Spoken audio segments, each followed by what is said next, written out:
Эфирда хабарлар программасы исәнмесез, студияда Адилия Бирханова. 10 мартта кояш баю белән изге Рамазан ае башланды. Бу айда ураза тоту кешенең рухын чистарта торган зур бер сынау. Һәр мөселман ел сайын Рамазанны түземсезлек белән көтеп ала. Ул быел 30 көн дәвам итә. Изге ай үзенчәлекләре хакында булыр киләсе сюжетыбыз.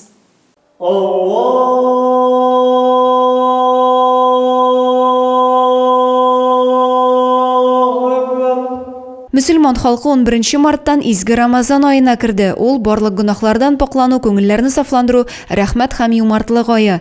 Һәркемгә уразаның эчке тирән мәгънәсенә игътибар итәргә кирәк. Быел ураза 30 көн дәвам итеп, 10 апрельдә Гаит бәйрәме узачак. Рамазан ае кешене үзен коткарырга, бу дөньяда үзен бәхетле итәр өчен килә. Аллаһ Тәала бар тик шуның өчен генә бирде. Һәм дә Аллаһ Тәала Коръән-и Кәримдә дә әйтеп китә: "Мин шушы Рамазан айын сезнең гәшаклы килеп иткән кавымнарга да килгән шикелле, Рамазан айы уразасын сезгә мин фарыз кылдым" диде.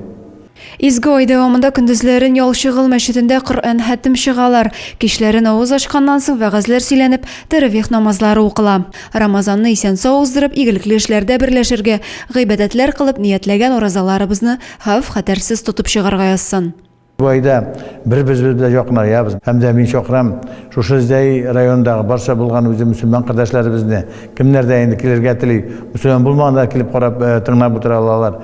Шул гамәлләрдә үзебезне беребез белән беребез без тәрбияләп, үзебезне коткарырга тиешбез. Рамазан ае дәвамында мәчетләребездә ифтар ашлары үткәреләчәк. Теләге булган һәркем алдан көнен билгеләп авыз ачтыру мәҗлесләре уздыра ала. Адилия Бирханова, Александр Тимофеев, Максим Майоров, Зәй хәбәрләре.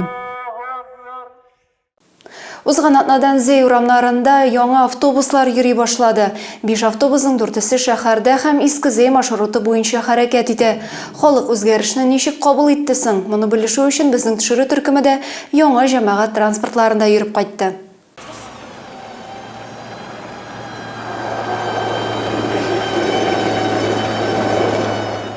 Җылы, иркен яңа җәмәгать транспортында йөрүчеләр заманча автобусларны мактап туя алмый. Узган атнада шәһәр урамнарына яңа автобуслар линиягә чыкты.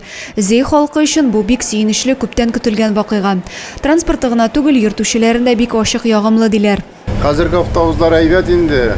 Иркен йөрисең, теге бәләгә автобус түгел, теге скотник нисеман, ләкин скотникларны искә алабыз инде, алар да бар. Bunlar әйбәт, иркен, чөргәдә. Әйбәт, бөтен җиле менә. Рәхмәт.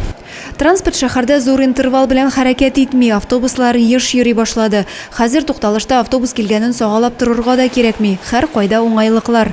Җәмәгать транспортының кайсы вакытта килеп җитүен хәбәр итүче WhatsApp'та махсус төркемдә булдырганнар. Я вот довольна сейчас. И я довольна.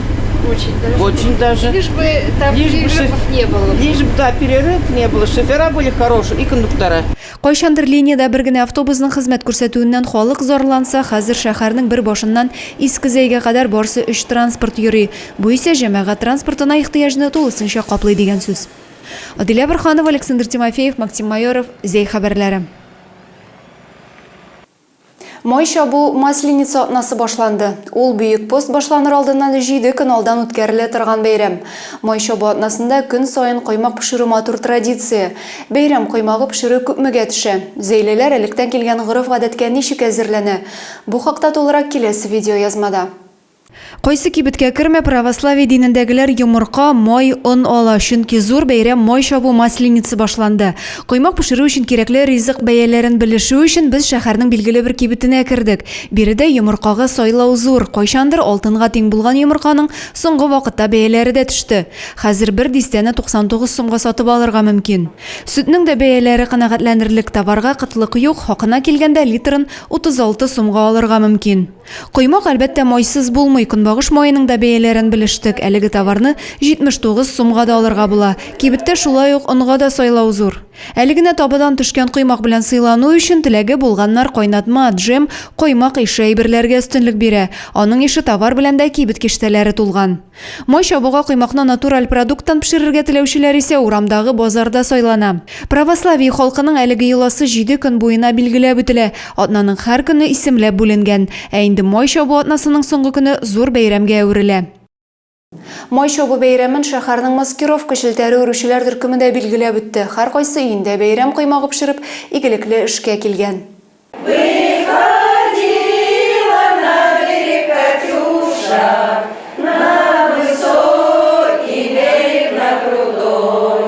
Бәйрәм табыны әзерләгәннәр үзләре хәрби җырлар сузалар. Зәйнең маскировка шелтәре үрүчеләре эштән бушаган арада чәй өстәле артына җыелды. Алар да традицияләрне дәвам итеп, май чабу масленицаны билгеләп үтәләр. Һәрберсе үзенең бала чагын искә төшереп хатирәләре белән уртаклаша. Безнең күңелдә инде ул бик зур бәйрәм, бик тәмле кыймаклар пешереп, шулай искә калган бездә.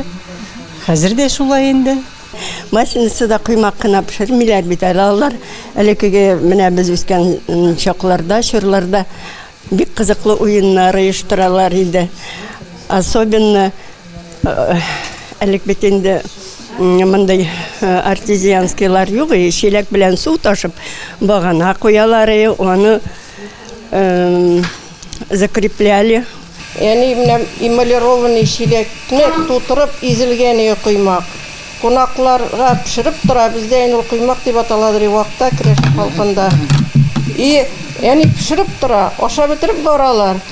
Инде шул бер әле салам белән пешерәдер. Мин татар булсам да, иптәшем урыс булгачтан, һәр вакыт таза масленица коймак пешерә торган инде. Балаларга, аннан соң туганнарга да илтә торган әле якын. Татар туганнарга да кертә торган шул мин. Бик күңелле семья, гаилә бәйрәме итеп каршы ала торган инде без аны. Волонтерлар төркем уешканга ел ярым. Алар зур бер гаилә кебек, араларында төрле милләт вәкилләре бар. Һәр гореф-гадәт йола бәйрәмнәргә хөрмәт белән карыйлар. Шулай да күңелләрендә бер теләк, илләребез тынычланып, хәрби егетләрнең исән-сау әйләнеп кайтуы. Адилә Бурханова, Александр Тимофеев, Максим Майоров, Зей хәбәрләре.